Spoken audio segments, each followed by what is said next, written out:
Defense is the most important activity in cyberspace. So Israel was among the first nations to recognize and act upon the potential of the digital age. Armed with sophisticated offensive toolkits like Flame, Stuxnet, Zuku, and Gauss, it has repeatedly infiltrated ION's networks, a fact well documented in international reports.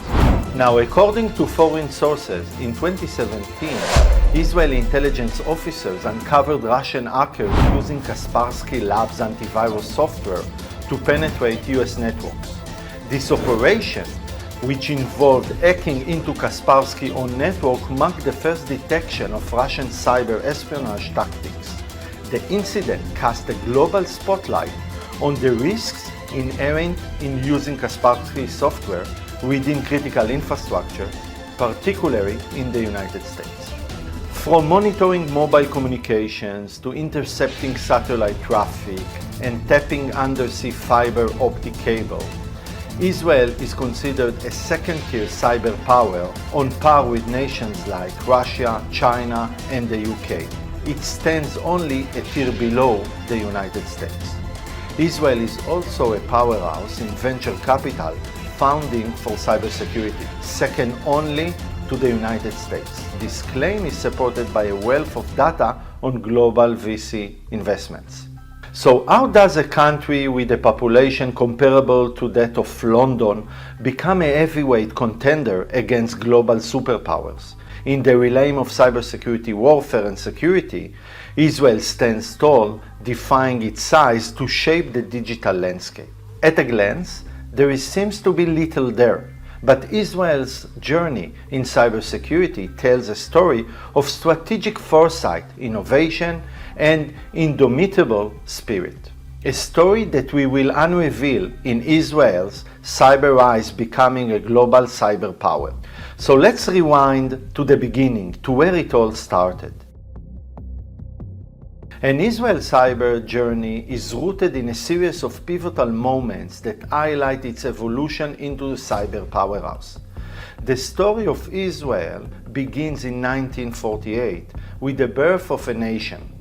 Carved out of conflict and surrounded by adversary, the young state understood early on the survival hinged on technological and strategic superiority. In these formative years, Israel focused on establishing robust defense mechanisms, knowing that the key to its existence lay in staying ahead of potential threats. The Yom Kippur War of 1973 remains a defining moment in Israel history, a profound intelligence failure that shaped the nation's strategic direction. The war exposed critical vulnerabilities, the absence of an effective alert system, and the challenges posed by Israel's limited strategic depth, highlighted by its narrowest point of just 9.3 miles. In the war's early days, Israel suffered unexpected losses, with positions overrun and a sense of panic spreading across the country. In the aftermath, Israel embarked on a path of introspection, leading to a sweeping overhaul of its military and political structures. This period marked a significant shift in focus towards developing a robust intelligence gathering system and an early monitoring mechanism unparalleled in its efficiency. More recently, the events of October 7, 2023 served as a stark reminder of the continuous need for vigilance and adaptation. While these events have not yet impacted Israel's strategy in the same way as the Yom Kippur War, they underscore the ongoing necessity for a proactive and anticipatory defense posture, especially in the realm of cyber warfare. The Yom Kippur War fundamentally altered Israel's approach to national security, catalyzing its evolution into a cyber-savvy nation. It was a turning point from traditional defense methods to a strategic focus on cyber capabilities, not just in terms of weaponry, but in cultivating a sophisticated intelligence network and technological expertise. This strategic pivot towards cyber power, driven by the lessons of the Yom Kippur War, aimed to ensure that threats could be anticipated and neutralized before they materialized. As Israel continues to learn from both historical and, I must say, recent events that are under investigation as we speak, its commitment to remaining at the forefront of cyber defense capabilities is unwavering, showcasing a resilience and adaptability that is essential for the nation's ongoing security and sovereignty. So the strongest cyber powers have four common characteristics. One is larger, technology advanced economies. Second, public institutions that channel the energy and innovation of the private sector. Third, adventurous military and intelligence agency. And an attractive story to tell about the cyber relay. And Israel is certainly an outlier among the top cyber powers, the United States, China, Russia, and the UK. Its economy is far smaller, and it's of course a regional actor, not a global power.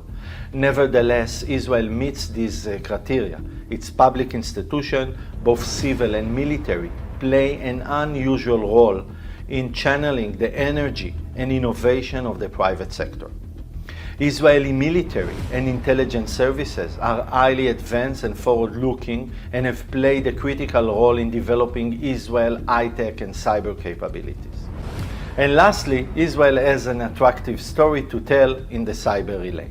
And speaking about compelling story, every compelling story has its narrators, and in the tale of Israel's cyber ascendancy, one of the key voices is Professor Gabi Siboni. And Gabi Siboni is a former Israel Defense Force colonel and a currently professor of cybersecurity. He is also a senior research fellow at the Jerusalem Institute for Strategy and Security and a defense consultant. As a chief methodologist in the Israel Defense Forces, the IDF, and co-author of Israel and the Cyber Threat, he insightfully examines Israel's rise as a cyber leader, focusing on its innovative strategies and resilience in the cyber domain.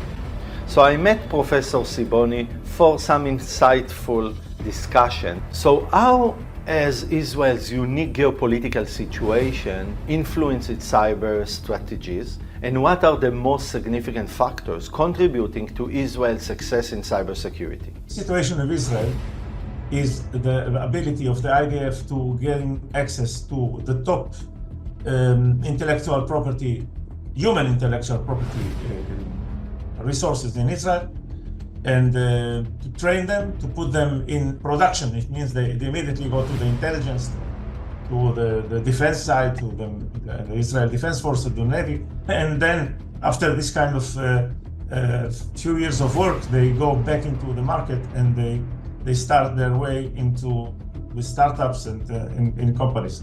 The state also, the Israeli state also responded to that by developing its let's say, innovation authority that provides funding, high-risk money to this kind of startups to try to create intellectual property in the technological sector, and this is also a good response. So this, I think, all in all, this creates a very viable startup environment in Israel.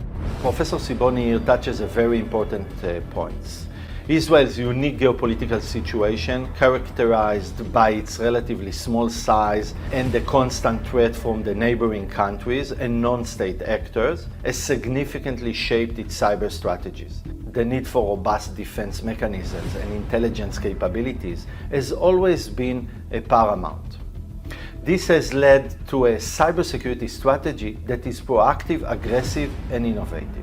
Now, Professor Siboni emphasizes a key aspect of Israel's cybersecurity success: the talent pipeline created by its military, especially units like 8200. This compulsory service cultivates a pool of highly skilled professionals, well versed in the nuances of cyber warfare, who later transition into the private sector, fueling Israel's startup nation status.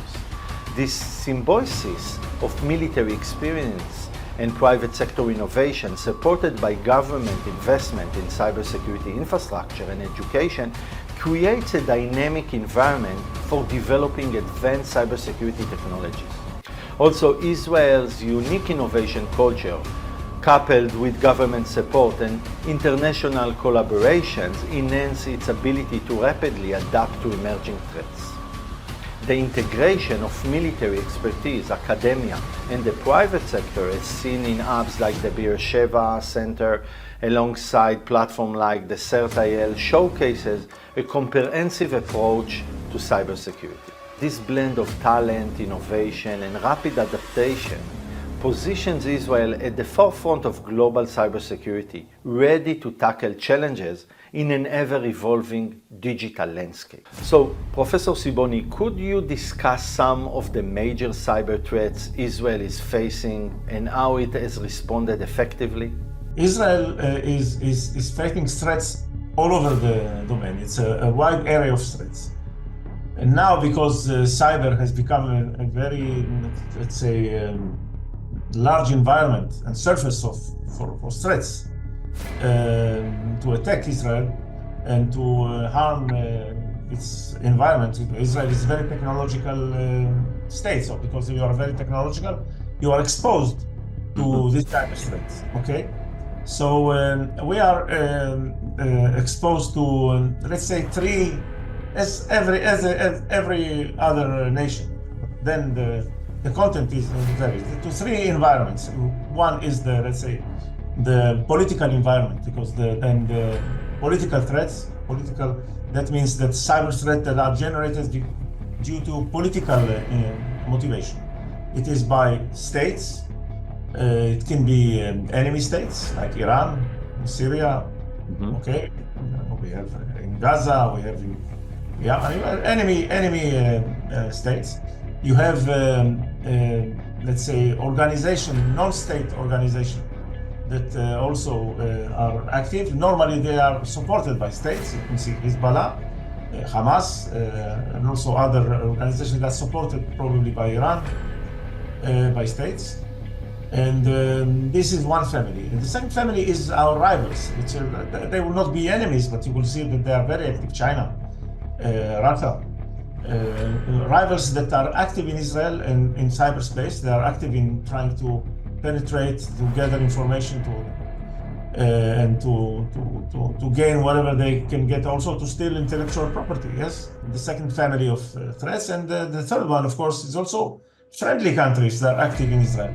Okay, so I'm sure that friendly countries are active and trying to do the best they can to gain information and to take, whatever they get.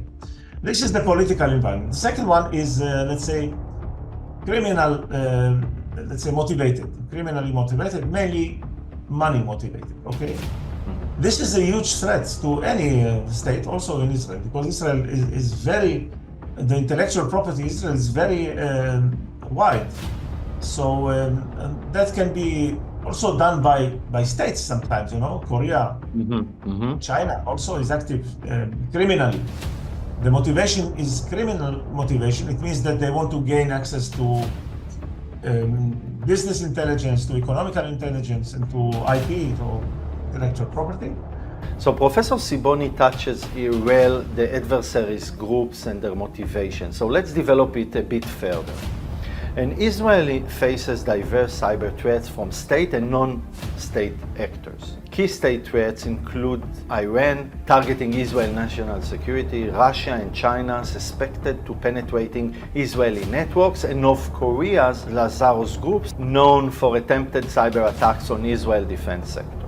On the non-state fronts, we have various groups. The first and foremost is Hamas, and Hamas is increasingly focused on cyber espionage, particularly against Israel Defense Forces soldiers. Their tactics have evolved from targeting systems to using social media for intelligence gathering. By 2022, Hamas significantly advanced its methods employing social engineering to exploit targets. We also see the attacks that are now going on in the current conflict 2023-2024, and I will report about it separately. The next group is Hezbollah, and Iran established Hezbollah in the 1980s in Lebanon and later helped from its cyber unit led by Hassan Nasrallah's son. Hezbollah trains social media activists in cyber tactics, including propaganda and disinformation, involving trainees from the region. The group engaged in sophisticated cyber attacks against Israel, from network attacks to disinformation campaigns and application security attacks. Another group is the Palestinian Islamic Jihad, primarily active in Gaza Strip, is recognized as a terrorist organization by several countries. Known mainly for physical attacks, they have also engaged in cyber activities, though not as extensively documented as groups like Hamas or Hezbollah. Anonymous, a global activist collective, engages in cyber campaigns against entities from governments to corporations. In the Israeli-Palestine context, they have targeted Israeli websites in response to geopolitical events. Similarly, the Syrian Electronic Army supporters of Syria's Assad regime conduct cyber attacks focusing on pro-government propaganda and targeting media and human rights groups.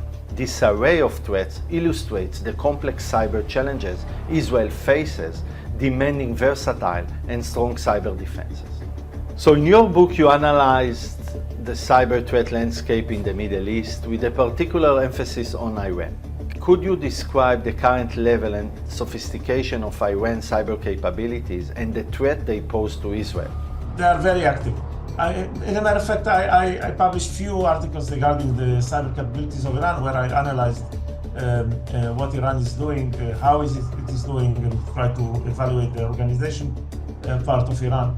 They are very, very active, and the Iran threat is very serious. Iran was hit by one of the most devastating cyber attacks, Stuxnet, that hit the nuclear centrifuge, one of the nuclear centrifuge centers in Iran.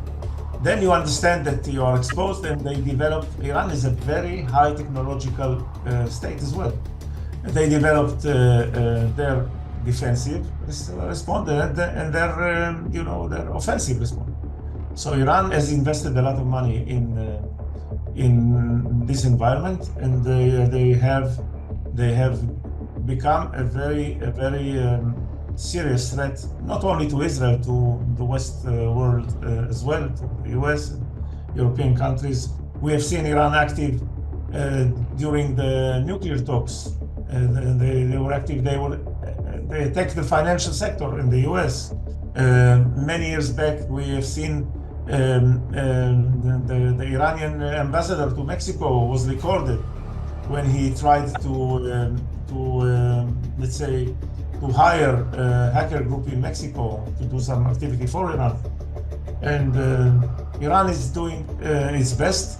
And of course, we should not remember the attack on Aramco, Right. Aramco. So a series of attacks that were published, and also many attacks that were not published. They try to manipulate everything. We have in Israel our alert system for missile, for our Iron Dome. We have an alert system.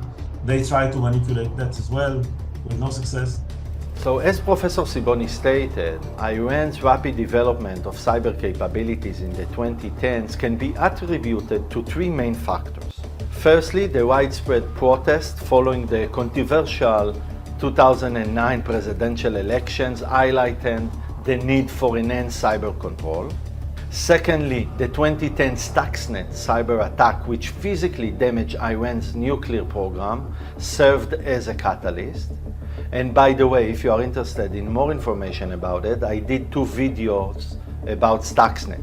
One on the attack itself with a lot of details, and I will leave the link somewhere here or here, including in the description. And second, with the man who exposed it to the world, Ralph Langner, which is insightful video. So again, I will leave the links in the description. If you are interested in that kind of content, please have a look. The third reason is the rise of ISIS in the neighboring Iraq, which compelled Iran to bolster its cyber defenses so it will not penetrate into Iran territory. Now, in regards to Israel, Iran recognized as a primary threat to Israel national security in both kinetic and cyber realms, and has significantly increased its cyber investment and capabilities. By 2016, Iran was reportedly spending over $1 billion annually on cyber initiatives. This development particularly is notable when compared to the UK $2 billion annual expenditure, a leading cyber power. So in 2012, Iran set up a top-level cyberspace council and a national cyber center to manage its cyber strategies. They also created an organization to guard vital infrastructure and a military cyber defense unit. The Islamic Revolutionary Guard Corps, the IRGC, it became a key player in Iran's cyber efforts, leading offensive cyber operations and aiding groups like Hezbollah. The Basij under the IRGC is significant in coordinating cyber attacks using different skilled groups for targeted operations. Iran's cyber strategy involved various groups like the Iranian Cyber Army and Kitten units, each with unique roles. Flying Kitten gathers intelligence globally, while Magic Kittens focuses on internal and descendants and extends its reach to the US, UK and beyond. Charming Kitten uses social media for targeting, and Cutting Kittens develops tools for website attacks. Through its proxies, Iran has been linked to several major cyber attacks against Israel, highlighting the escalating cyber conflict between the two nations. Some notable attacks were the water facility attack in 2020. Iranian hackers reportedly targeted Israeli water facilities, attempting to manipulate chlorine levels, and quick intervention by an Israel Cyber Directorate prevented damage. Another example is the port of Haifa attack in 2019, and Iran is suspected in the cyber attack of Haifa's port, a key Israeli maritime location, marking a significant escalation in cyber hostilities.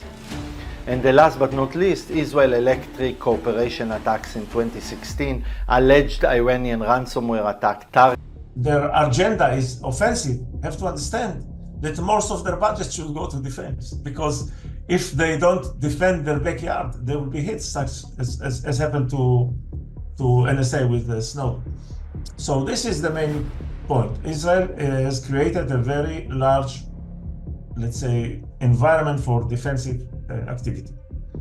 And okay, I assume that also other countries have done that as well. I don't know with this extent or whatever, but Israel is also active offensively and is dealing with the defense capabilities of Iran, of course, of our enemies. And this is this. I always tell when I lecture, I say very simple: just imagine what we can do to our enemies. Just your assumptions should be that they can do the same to us. And with the relation between Iran and Russia, I always say, okay, just imagine whatever Russia has. Imagine that.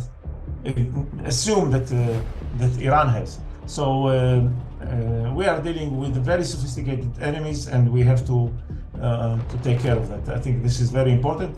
So Israel's strategic mastery in technology and self-reliance shapes its approach to cybersecurity, crucial against threats like Iran. Now known as the startup nation, Israel melds technological innovation with military strength. Its military strategy includes 4 key pillars. Deterrence, which means convincing potential aggressors that any attempt to harm Israel would be futile and meet with strong defeat.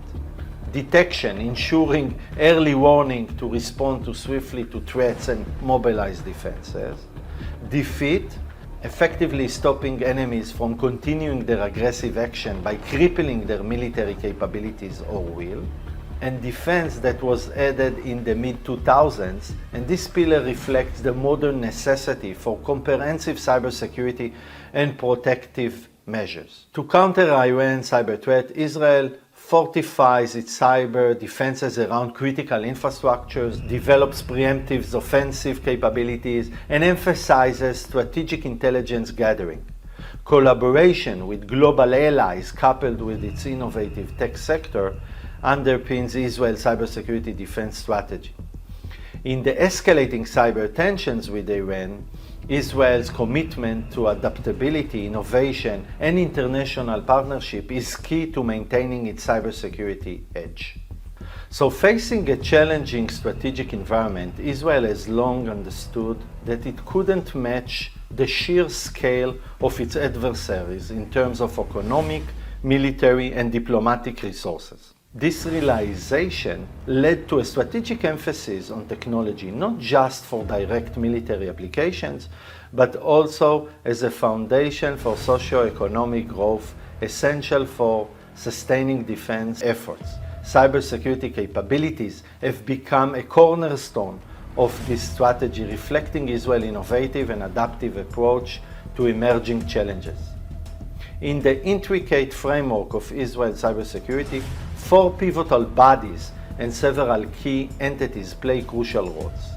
The Ministry of Defense, focusing on defense strategies and military cyber operation, is instrumental in safeguarding national security from cyber threat. The Prime Minister's office ensures high-level attention and resources are allocated to cyber priorities through its direct oversight. The Ministry of Public Security deals with the cybersecurity aspects of internal security and law enforcement, protecting critical infrastructure and civil order, and other ministries and agencies address sector-specific needs and challenges within the cybersecurity ecosystem.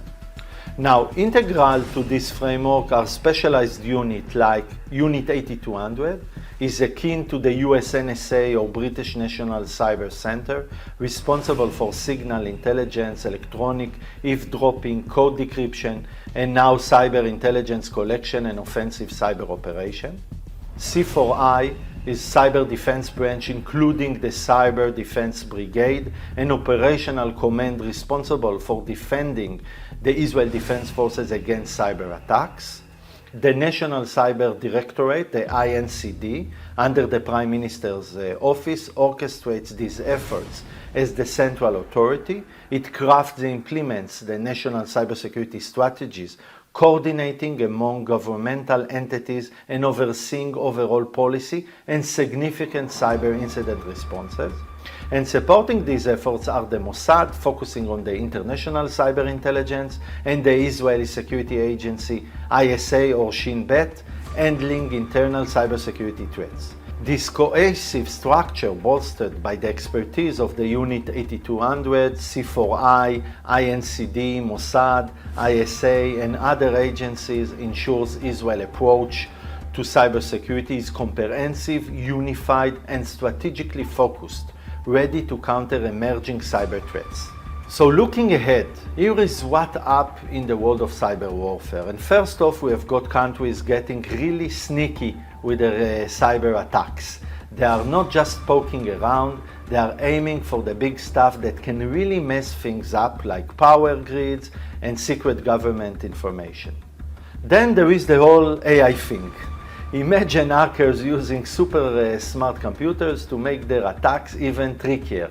It's like having a really clever burglar who knows exactly how to slip past your locks. And it's already here. So we also need to watch out for attacks that are scramble how things get made and moved around. Imagine if someone messed with the way your favorite stuff gets to the store. That could be chaotic real fast. Ransomware, another biggie. It's not just about locking up your computer files anymore. Now they might go after the systems that keep our lights on, our water running. Imagine not being able to take a shower because someone decided to play dirty with the water system. And with more gadgets connecting to the internet, from fridges to doorbells, there are more chances for hackers to sneak into our lives. Finally, there's all this fake news and videos. It's getting harder to tell what's real and what's made up. This isn't just about tricking you, it can cause real confusion and problems. So in a nutshell, cyber warfare is going into overdrive with smarter attacks, big targets, and a whole lot of trickery. It's like a high-tech game of cat and mouse, and it's getting more intense by the day. So to conclude, Israel's rise as a cyber power is a story of innovation born from necessity. Facing existential threats, it transformed into global leader in cybersecurity known as Startup Nations. Israel's journey illustrates the strength found in combining advanced technology with strategic foresight. And in the ever-evolving cyber landscape, Israel continues to adapt and lead, setting standards in cyber resilience and technological advancements. From a nation under threat to a cybersecurity beacon, this is the essence of Israel's cyber story. Hope you enjoyed this video. I would like to thank to everyone that contributed here, and I will leave the credits on the screen. If you like such content, please leave your comment in the description. If you didn't like it, please also leave your comments in the description. If you enjoyed the video and it contributed to you and you think I earned a subscriber, please do it. It will only take a second. Like it and see you in the next one.